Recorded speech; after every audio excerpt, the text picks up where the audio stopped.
নমস্কার দর্শকবৃন্দ, আমি অ্যাস্ট্রোলজি বস ডক্টর আশাসি রাজ আছি। দেখুন, লোন লোন কিন্তু খুবই খারাপ জিনিস। অর্থাৎ আপনি আপনার সংসার হোক, ব্যবসা হোক, কোনো কারণে বা কিছু, আপনি একটা নতুন কিছু শুরু করছেন, একটা গাড়ি কিনেছেন, লোনে কিনেছেন, কোনো কিছু করতে যাচ্ছেন, বারবার করে লোন নিচ্ছেন কিন্তু লোন শোধ করতে পারছেন না। যতটা সম্ভব চেষ্টা করবেন জীবনে লোন না করতে, আর যদি করেও ফেলেন তাড়াতাড়ি শোধ করার চেষ্টা করবেন। এবং অনেক ক্ষেত্রে দেখা যায়, আমার কাছে অনেক জাতক জাতিরা প্রশ্ন করেন যে জীবনে কিন্তু লোন বেড়েই যাচ্ছে, লোন মেটাতে পারছে না।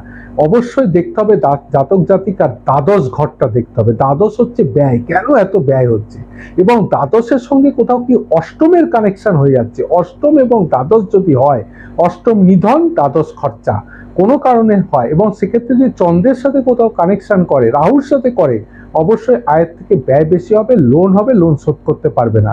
আমার সঙ্গে যোগাযোগ করবেন। নমস্কার, ধন্যবাদ।